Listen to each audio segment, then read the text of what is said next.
parlar de hoquei i herba i ho farem amb la Chantal Giner del Reial Club de Polo de Barcelona.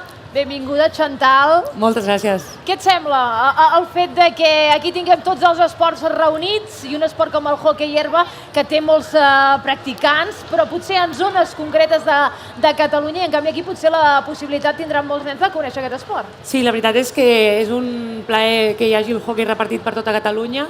He tingut la sort de fer una petita volteta per aquí i veure que hi ha tothom, tot de nens jugant, és meravellós, la veritat, i més en aquestes èpoques. Anem a explicar una miqueta per la gent que no et coneix. Jugues al polo, com dèieu, i a més ets la vigent campiona de la Lliga Iberdrola. La temporada passada el polo es va acabar emportant el títol a la final davant l'Atlètic Terrassa, per tant un duel català.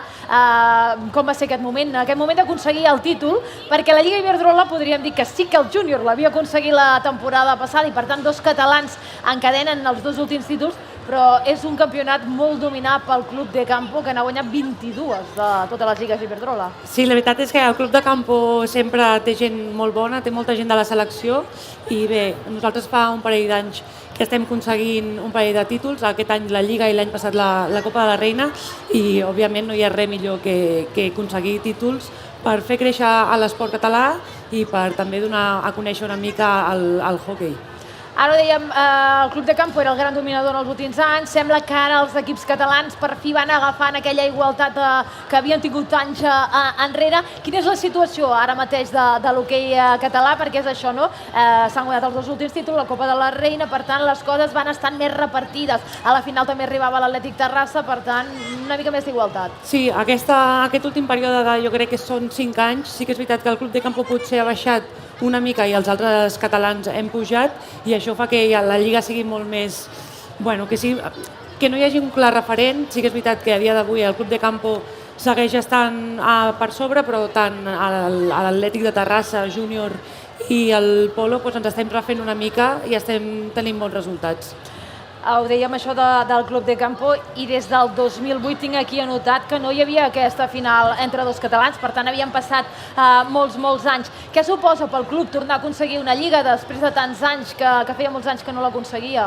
Bueno, jo crec que com a tots els clubs és el que aspira. Sí que és veritat que al Polo va haver-hi un moment que vam quedar segones de la Lliga, que va fer un petit canvi dinàmic de jugadores de casa. Vam baixar una mica el rendiment potser i a poc hem anat pujant. Òbviament ara que s'han aconseguit aquests dos títols en aquests dos últims anys, es vol seguir lluitant i que sigui entrar a la Final Four. Ara en breus es fa el sorteig de la Copa de la Reina i amb ganes de començar a lluitar pels títols. Sí, perquè ja esteu classificades per la Copa de la Reina, esteu a la part alta de la classificació. Ara m'avançaves una miqueta als objectius de la temporada, que són entrar en aquestes grans cites. Aconseguir algun títol és l'objectiu de la temporada, o la cosa es anirà veient mica a mica? Sí, jo crec que l'objectiu més realista és entrar en aquesta Final Four. A nivell de Copa de la Reina s'hauria de veure primer quin cruce toca per saber a on aspires, però com tots els esports una mica més minoritaris, potser sí que és això, entrar a Final Four i anar veient a poc. Si podem jugar més finals, encantades, i si podem pujar algun títol ja seria espectacular. Però l'objectiu és entrar a Final Four. Expliquem una miqueta, perquè molta gent potser no sap molt de hoquei i herba. Expliquem que arriba un punt a la temporada, que és ara, en què la competició s'atura i es passa al hoquei sala. No és molt habitual que passi això en esports, però aquest, com que és de l'exterior, doncs hi ha aquest canvi. Expliquem una miqueta què és el que passa en aquest moment de la temporada. Bé, sobre desembre, més o menys és quan, com tu has dit, quan es para. Al final nosaltres juguem a una superfície que s'ha de regar, camps gelats. A Matadepera, per exemple, que fa molt fred, doncs clar, la seguretat la valorem molt. Llavors això parem aquests 2-3 mesos, passem al hoquei sala, que seria com una mica un futbol sala, selecció, comencem a marxar i comencem a fer concentracions i arrenquem un altre cop la temporada a principis de març. Com vas començar tu, Chantal, al món del hoquei? Bé, doncs jo vaig començar a un club molt familiar, molt humil, que és el Línia 22, que li tinc un carinyo especial, tot i que fa molt que he marxat. I bé, amb unes amistats vaig començar, de fet, i el típic que coneixes a la gent, t'agrada l'esport, se't dona bé i a poc vas pujant i fins a dia d'avui que estic al polo i m'hi dedico quasi al 100%, doncs li he de donar totes les gràcies al Línia, al Terrassa després i ara a dia d'avui al polo. Perquè tu ara dius, jo m'hi dedico plenament perquè no fas res més, tens la sort també d'estar becada per la selecció espanyola, suposo, Sí. pel fet de ser un esport olímpic, però no és fàcil tampoc viure del hoquei, tot i que és un dels esports privilegiats que hi ha gent que us hi podeu acabar dedicant. Sí, jo tinc la sort també que estic en el polo i potser altres clubs de Catalunya no es permeten aquesta economia i m'hi dedico també 100% perquè el meu objectiu és, ara m'estic formant com a mosso d'esquadra i és acabar treballant de mosso d'esquadra i són dos àmbits totalment incompatibles. Llavors, hauré de veure una mica com vaig amb el tema d'edat, amb el tema d'una mica tot i en algun moment hauré d'aparcar el hoquei per dedicar-me a la professió. Sí, perquè evidentment és el que diem, et pots guanyar la vida però no molt com voldries i has d'acabar tenint una professió, uns estudis al darrere doncs, que t'ajudin a permetre poder seguir vivint, perquè no és el futbol que pots guardar molts diners, diguéssim, per seguir vivint, sinó que aquí vius limitadament al dia a dia, un sou i prou. Quins valors creus que transmet el hoquei herba? Jo sempre dic que una mica és com el que transmet l'esport col·lectiu, l'empatitzar amb la teva companya, quan té un dia dolent, al final empatitzes una mica i també tens aquest dia dolent i al revés, quan tu estàs una mica més de bajón, elles t'ajuden, estàs millor, òbviament la competitivitat i bé, que et dona molt perquè viatges, vius a llocs o has pogut visitar llocs que en un altre context no els haguessis visitat i al final jo crec que s'ha de practicar esport, sigui el que sigui, si ets hoquei molt millor, però s'ha de practicar. Estem parlant aquests dies de salut, d'alimentació, una miqueta de tot plegat. En el teu cas estàs a la màxima categoria estatal del hoquei. No sé si des del club, des del polo, us donen algunes indicacions de seguir algun tipus de dieta, de bona alimentació per tenir bons hàbits. Això, quan estàs al màxim nivell, t'ajuden una miqueta que puguis controlar-ho tot? Sí, no tant el polo com més la selecció, òbviament, que sí que tenim una nutricionista, però sobretot ens donen les pautes, no una rutina com així, sinó el que has de menjar depenent si fas l'esport o no, en el teu dia lliure i la importància sobretot de cuidar-te per no tenir lesions i per mantenir el més llarga la teva carrera. Ara parlàvem, per exemple, dels equips de Catalunya que últimament van traient el cap novament cap a dalt de tot perquè des de sempre, des dels Jocs Olímpics de Barcelona, aquell or olímpic femení, doncs que hi ha hagut tradició aquí a Catalunya des de molts anys, però sobretot la tradició està a la zona de Terrassa, de Matadepera, aquesta zona, Sant Cugat, alguna d'aquestes zones, però la resta de Catalunya no acaben de sortir equips. Per què creus que no acaba de néixer més el hoquei a la resta de Catalunya? Bé, jo crec que és complicat. Crec que les escoles, a Terrassa, per exemple, sé que des de ben petits que s'ensenya molt i crec que a altres escoles no hi ha tanta opció de jugar a hoquei. Des d'aquí, òbviament, si puc apoyar i recolzar que s'ensenyi el hoquei a les escoles, a l'educació física i a poc que hi hagi més clubs petits a les escoles. Sí que és veritat que també el hoquei és un esport difícil, el qual implica que no només utilitzes el teu cos, sinó que també tens l'estic i bé, a vegades es nota molt la diferència de nivells i això pot ser que en algun moment sigui com una mica, no sé, que perdis les ganes de jugar. Però ja et dic, crec que el 99% ve de les escoles. Doncs veurem si podem aconseguir que el hoquei creixi arreu de Catalunya i no estigui únicament en certes ubicacions destacades a l'estranger. Hi ha països com els Països Baixos, per exemple, Bèlgica, que és un dels esports nacionals.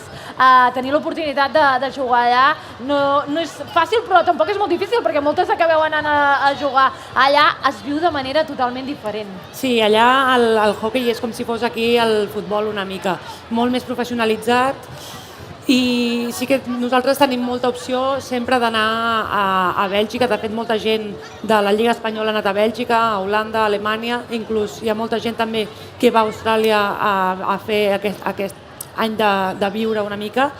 I bé, és una mica el que hem dit del nivell. Allà és un nivell molt gran, es paga molt bé el hoquei o molt millor que aquí, i al final és una opció que té l'esportista de viure una experiència fora que és còmoda i dona ganes en el seu moment. Anem a parlar ara, podríem dir, del que interessa, perquè tothom que practica un esport i és olímpic, el seu objectiu és poder jugar als Jocs Olímpics, i tu no n'has jugat un, sinó que n'has acabat jugant 3. Has estat a Rio, a Tòquio i a París. Què ha suposat el fet de ser olímpica? Primer suposa molta alegria, òbviament. Jo crec que des que ets petit el teu objectiu és anar a uns Jocs Olímpics. Jo pensava anar al primer Jocs Olímpics i ja deixar-ho, i mira, he acabat fent 3 perquè és una adrenalina i és una sensació que no es pot explicar. També la part dolenta és que al final estàs enganxat a l'esport i has de deixar moltes coses, amistats, en el cas de la parella també, família, i hi ha molts moments complicats que t'agradaria estar a casa i no pots. Però bé, al final compensa. L'esport dura uns cicles molt petits i crec que s'ha de disfrutar, i mentre disfrutis i t'agradi el que fas, estarà bé. I no únicament has arribat a jugar 3 Jocs Olímpics, sinó que a més has tingut la sort de ser la capitana de la selecció espanyola, que això també és un altre fet important, que et destaquin com a capitana d'una selecció. Per tant, un altre fet afegit al teu currículum. Sí, és un orgull, de veritat. Al final, potser no se li dona molta importància a vegades a ser la capitana de la selecció, però un cop et diuen si vols formar part de la capitania, que han estat pensant en tu, et fa molta il·lusió.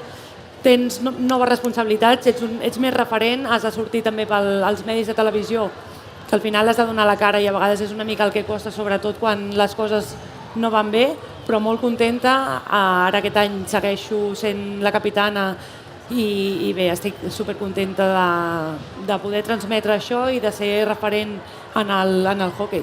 Si et trien capitana és perquè tens uns valors i una manera de fer especial. Què s'ha de tenir? Perquè és això que dius, normalment els capitans acaben sent una mica els referents de l'equip.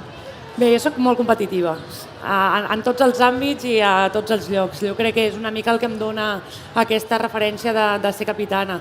Sí que és veritat que a vegades em deixo portar també molt per la competitivitat i aparto una mica altres aspectes, però tant a dintre com a fora crec que el més important és tenir com la teva família catalana, la teva família de hoquei, i és una mica això, els valors que dones a les teves companyes i els valors que vols transmetre a fora. Aquí el que fem és conèixer persones importants de cada esport per tenir-los com de referents. Què suposa això també una miqueta per tu? Perquè és el que diem, no surt molt als mitjans de comunicació, al hoquei herba. Ens agradaria que pogués tenir més minuts i sortir a més pàgines de diaris i de digitals, però és el que diem, surt poquet.